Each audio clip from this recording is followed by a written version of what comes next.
หมายสูงพี่น้องผู้ปันแห้งสื่อข่าวแซนมีเดียเขาดังเสียงนะคะเนาะเมื่อได้ก็เมียนยาในวันที่4นะคะเดือนธันวาคม2025นะคะอ๋อปุ่นดาเนอร์รายการข่าวค่ะตอนได้ก็เดียวดังข่าวเงาเกี่ยวกับไปลองซึกตาอ้างนะคะเนาะไล่กึดตึกกันตั้งซึกมานยาวซ้ำขึ้นเน็ตเก็บขอนตีเวงนำคำนะคะที่ดังข่าวเงาได้สั่งตั้งภายซึกตั้งเทียนในคอนเนเซียก็มาผักตอนเป็นพี่น้องเขากว่านะคะเตรียมมือซึกมานยึดอาณาซึ่งเมืองมาในค่ะเนาะห้องการอันมีปุ่นพรตาปกป้องในวันในก็อำเป็นการเตะๆนะคะอองเตียนซึกมานตึกกุ้มกำไรไว้เปลี่ยนเปิงหนึ่งอองเตียนซึกเจ้าคืออำนันจุ่มลูกพื้น PDF ข่าวของ PDF ซึ่งในกุ้มกำไว้ซ้ำเปลี่ยนไว้เปิงหนึ่งนะคะอันไรหยาบเปิงอันไหลออกมาก็ไรโกไรแหซ้ำเปลี่ยนกุนเมืองค่ะปวดตั้งนำคำจึงได้ปวดของในก็ซึกตั้งเทียนเออ้างชื่อว่าเข้าแต่การพองง้ำตัวเก่าในสิแลคึงหาลายเก็บขอนกุนเมืองลายหนึ่งยาวลายหนึ่งนะเนาะอันมาปกป้องปันกุนเมืองคืนซ้ำอ่ำหันมีอีสังไหนกุนนำคำหลัดนี่หนังไหนยามพ้องเมื่ออยู่ในปางเลือกตั้งอันซึกมานปืนเผาเตจัดอยู่แมกนั่นก็จำมาปลายปี2025ในเตมีลองแลกลายสั่งละลายไหนเปลี่ยนตอนอันก้นเมืองนอกเมืองสนใจปักตาไว้อยู่นะครับในปี2025ในจึงเมืองเอ็นแห้งอย่างลายผายมีอีมาลายผายและจุมเจอลูกพื้นซึกมันก็อ่ำจางปั่นการลีนะครับตอนหนังซึกตั้งอันนองเป้กุ้มกำไรเวียงในเมืองใต้ปดของพองปังแผนการยันซึก1027ในยังมีลองแหลกลายมานะครับปอดด้วยลายสางเขาได้ก็เรียบเตกุ้มหวานกุ้มเมืองปอดตอนอันเขากุ้มกำไว้นั้นข้าวยาวเสียตะกำดืนก่อนไล่ปล่อยพาขึ้นในก้นหนุ่มปอดของก่อน10 ลาดนี่หนังไหนเมื่อในวันที่27และในวันที่28เดือนธันวาคม2025ปนมาในศึกมานตั้งศึกตาอ้างในคณะก็พบทบอบโอกันตีเวียงขุนมิงในจึงเมืองเขกำทวนเก่านะครับเมื่อวันตั้งในทบกันตั้งเขหลายกำก็อ่ำสุมีลองแหลกลายสังเสตะบอกได้ก็มีลองตกลงกึดตึกโดยอ่ำมักมันเข้าหึงในเขาภายจุ่มซึกตั้งปืนเผาเป็นตั้งกันว่าตั้งสองภายตกลงไล่ใส่กันว่าภายซึกตั้งตีถอยออกในเวียงเมืองกุดเวียงเมืองมิดปันซึกมันขึ้นเดี๋ยวในวันที่29เดือนธันวาคม2025ในภายซึกมันก็เตรียมแล้วเฮอมินแค้นซึกขึ้นตึกต่อซึกตั้งขึ้นละสายซึกแลก้นซึกตั้งสองภายฮอดถึงไว้ตีแล้วก็ตีไล่กึดไว้ตีนั้นในเป็นข้อตกลงตั้งสองภายนะครับ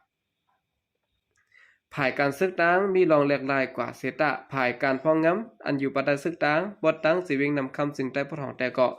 ตึกปั่นการไล่อยู่ในเขาเจเมอร์เลเซปเทมเปอร์ในปี2025นั้นมานะครับถึงเมื่อเลียวในห้องการผายรถก้าห้องการผายเริ่มลายและห้องการผายไฟฟ้าผายป้ายปีญาอันอยู่ปัตตาซึกตั้งซึ่งในตึกเหตุการณ์เหมือนเก่าอยู่นะครับอีกเนื้อเงาไล่การซึกแหลกลายไล่ปล่อยผ้าหลายเวียงเย้านั้นเสียและซึกตาอังเขายิงแค้นปักเจอเหนือการเก็บขอนมาไหนกุนนำคำหลัดนี่หนังไหนกุนใจเวียงนำคำก็หนึ่งหลัดเนี่ยว่าเขาไล่แล้วก็เอาไล่นั้นขายาค่ะเมื่อนังเขาเปลี่ยนจนอันเป็นตั้งการนั้นยาวดังเหตุดังสร้างเขาอ่ำป้อเปิงจนค่ะเมื่อแต่ไม่ได้ก็เด็กหายกวนเมืองเฮ็ดว่าหลายเสียนรถกาเขาสั่งมาเปลี่ยนไว้มุ่งหอเฮือนค่ะไว้กับตัวไม้พังซะแน่มันอำไปเข้าตั้งตื้อตีราคารู้เพราะเขาเตรียมไว้ว่า200,000เขาเก็บได้ก็ซ้ำเป็น250,000ค่ะบ่เตรียมไว้300,000ซ้ำเป็นกว่า350,000ถึง400,000ซุในวันนี้ค่ะเมื่อนางภายเริ่มหลายเขาก็ลงเก็บขอนอันเขามักมันว่าเป็นอองตีภายเริ่มหลายเขาซึ่งนั้นกวนเจือนกล้าขายจอมตาจอมตางจอมรวยกาหมากาแห้งอิดออดก้อยกองยาซึกตางเขาเก็บขอนนะครับกวนเจือนเอาของกินของแย้มต่างลอกโคขายซื้อในกล้วยก็ยาซึกตางเก็บขอน 10,000 ต่อบ่ถึง 15,000 แห่งเปียย่ามเดี๋ยวในปรุงถึง 80,000 ถึง 100,000 เปียซื้อในนะครับย่ามเดี๋ยวซึกตางลงเก็บปลาเสียนสายไม้ห้านเลขห้านอย่างอันมีเนเวียงนำคำปลาเขาเลือกตีว่าวันหนึ่งเขาได้ไล่ออกนำคำกว่าในก็เขาได้สร้างเก็บขอนกวนเมืองแทงอยู่ย้อนเบิดเขามีข้อมูล data เนนำคำตั้งนำยาวว่าในครับกวนนำคำลัดเนไว้ตั้งความมันว่าเงินได้ก็เก็บอยู่เฮ็ดนั้นอันเฮ็ดปันขึ้นได้ก็มีการเก็บยุกยักเปิงเดียวกวยค่ะต่างลองอำเฮ็ดสั่งปันค่ะเมื่อหนังขอนอันได้จัดเสียนต่างพี่ที่ขอนในเสียดายเก็บเงินก็ มีข่าวก้วยกาวาเซนดังได้ก็อ่ำแม่ปันค่ะเมื่อนัง KTV ซึ่งในก็ข่าวได้ออกว่าเขาเจ้าปิกในข่าวว่าก้วยหนาเมืองหางปืดมานำเรือเก่าในข่าวตอนหนังห้องเห็นสุนเลี้ยวในค่ะเนาะอันปืดไว้ในเวงนำคำซึ่งในยังยาซุ่มซึกต่างเก็บขอนหาวแห้งและเจียมลูกเห็นและเจ้าของห้องเห็นไหลเสียงเงินตั้ง2 ตาในกวนมันปืนติลาดนี่นังในซึกต่างในภายการซึกการตึกคืบหน้าในปี2023 2024ตั้ง2 ปีจนไม่ดีปอดของ3จุ้ม MNDA ได้ดัง AA ตั้งซึกดังเทียนเอเสและจือลือในตวงวงก้นเหตุการณ์ลุกพื้นได้ยึดกุมกำไรจันเติงซึก2 ตีเสและตั้งหมดยึดไรกว่า53เจเวียงดูกว่าเพื่อถึงมาเดือนเอเปิลในปี2025ได้ก็แต่มีรองแหลกลายมาซึกเก่ากลาง MNDA อันยึดกุมกำไรเติงเจียงห้องวันออกเวงลาเซียวนั้นก็ไล่มอบปันขึ้นซึกมันนะครับแห่งมีอีเมืองเขขมงามป้าตับซึกว่า UWSA มาและการซื้อขายหมากมือจึนย้ำตาจุ้มไม่ดีปอดของ3จุ้มนั้นก็มีรองข้องคำมากำเดินสุดก็ซึกว่าห้องปางกลุ่มคึกคักเสียแดปืนภาวะเตรียมมีรองกำแถมกองกลางต่อจุ้มแล้วตื่นเสนในเขาลาเลยว่าเอ็นแห้งซึกต่างปรุงขึ้นในปี2023 2024และ4และในปี2025ในยบลงขึ้นข้าร่างปางแผนการหยันซึก102เซตขอบเดียม2 ปีในเย็นเปลี่ยนกว่าปางกึดตึกซึกต่าง8ในคนหนุ่มเรียบเพียนกันเมืองก่อน1 ลัดนี้หนังในเจเมอร์ไปปืนเผากึดตึกกอเอาเตียนซึกต่างเขายึดกุมกำไรเหมือนหนังนองเขียวเกี่ยวแม่สีเปาะเสน่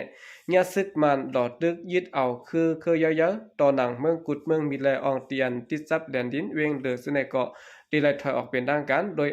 โลพืดยื้อกันนะครับตาได้ถอยออกปันเจ้าในก็อยู่ที่จุ้มซึกต่างเถียนได้จับตัดเส้นใจ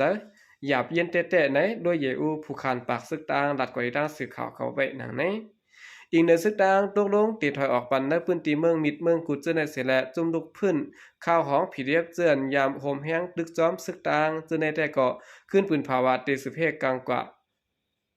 หนังหือเตรียมซุ่มขึ้นอองตีเจ้านั้นว่าในเขาเมื่อเดมันได้ก็ซึกเจ้าคือกุ้มกำเมืองในยังตีแค้นเดือเสซึกมันกุ้มกำในเสดกวนเมืองใต้ปอดของเจือนอยู่บัดสวยดีกุ้มกำอ่อนกันอ้วนไว้ท่าลองดีก้อยกะว่าอีกเนอเผอกุ้มกำใดก็มันขินเฮ็ดขุนอยู่ติ๊กๆแลกวนเมืองซ้ำยิงแค้นอยู่หยาบทุกขาซ้อมนะครับ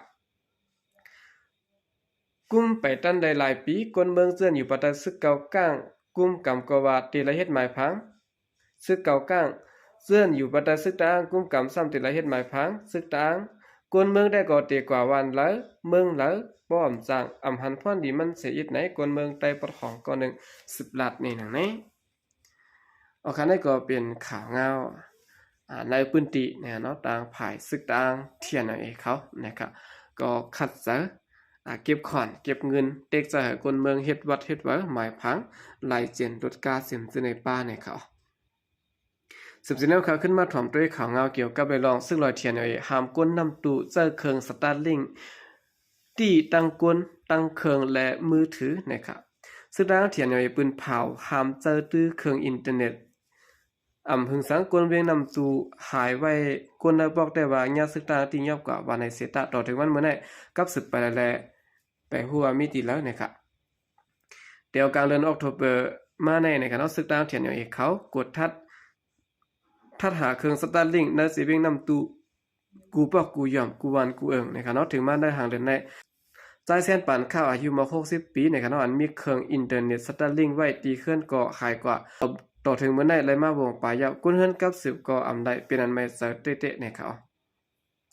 กุนเมื่อในเวียงนำตู้หลัดกว่าด้านสื่อข่าวพุทธเขาว่าซึ่งลอยเทียนอย่างเองในเขามากดทัดเนวันเนปอกเครื่องสตาร์ลิงก็เขาถอนเอากว่าค่ะมือถือโฟนกวนเจือนกว่าเรียนอินเทอร์เน็ตสตาร์ลิงฉะนั้นก็เขายึดเอากว่าเ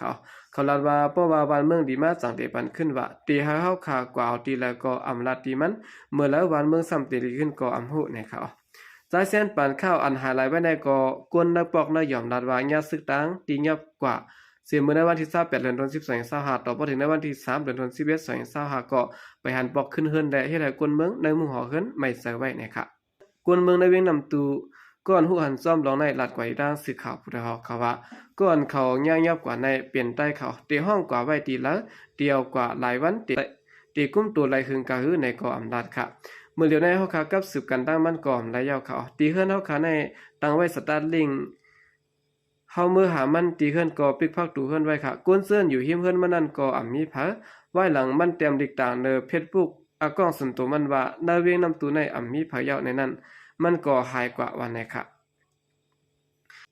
ก่อนญาติยอบกว่านั้นไลฮู้ว่าเป็นคนซ้ายอายุ60 ปีไปมันจ่ายอยู่ที่ปอกหาเวียงนำตูค่ะมันจ่ายเป็นค่าหับการคุณเก่าในห้องการผายปลายปีหยะก้วยกะว่าแต่ซึ่งมันยึดเมืองมาเนี่ยมันจ่ายอำหันที่ซ้ำเปิงจวนะซึ่งและมันจ่ายออกการเฮ็ด CDM ไว้กุนเฮปอกได้ลาดว่าอันญาติในอำกามันจ่ายก็เหลียวติป้ากว่าหลายก็ได้อำฮู้ซ้ำแต่ต่อยันเบิดสังไหนกวนเวียงนำตูอ่อนกันปลายเพซึกไว้และไปสร้างยืนยันเนี่ยค่ะเมื่อกลางเดือนออกตุลาคมบนมาในก็ซึกตั้งเทียนเอาข้ออ้างว่าตาดลองห่มลมในสิแลจี้สั่งให้กวนเมืองเจื้ออันตั้งเคิงสตาร์ลิงในทุ่งหม่าน3และสิเวียงนำตูอีกปารังปีกอึดถอนเครื่องสตาร์ลิงออกไว้ตั้งเสียงนะครับไว้หลังปังตึกแผ่นการอย่างซึ่ง1027มาทีนั้นสิเวียงนำตูในกันเนาะซึกตั้งเทียนกุมกำปั่นกันไว้เสร็จแล้วเด็กเด้งหลอกเงิดให้กวนเมืองเฮ็ดหมายพังบ่มุ่งหอเฮิรนบ่หลายเส้นรถกาเก็บขอนกุลองจอมหนังปักเปิงเขาตำวางไว้นะครับดินาสิเวียงนำตูในอ่ำจะตื้อไหลพ้นอินเทอร์เน็ตไฟฟ้าเจอในหึงนั้นปีปลายยาวสิแลหนังหื้อเตหูขาวเงาขึ้นด้านนั้นกุนเมืองจังไดหาไล่ตั้งใจตื้อเครื่องสตาร์ลิงไว้สู่เขานะครับอันนี้ก็เป็นข่าวเงานะครับเทียนอย่างเขาทำกุนเมืองเวียงนำตูนะครับจะตื้อเครื่องสตาร์ลิงนะเนาะดีเตมันเขากึดตึกกันตั้งซึกมันยาวตานนี้ปั่นกุนเมืองจะตื้อระยะนะครับออกกำเนิดสุดในก็ยินจมนับยามกงมันถึงพี่น้องผู้กำแถมพันธุ์เขาทางเสียงอยู่ค่ะยินจมนับยามยานำเสกขาใจก็เรียกมาสังขะ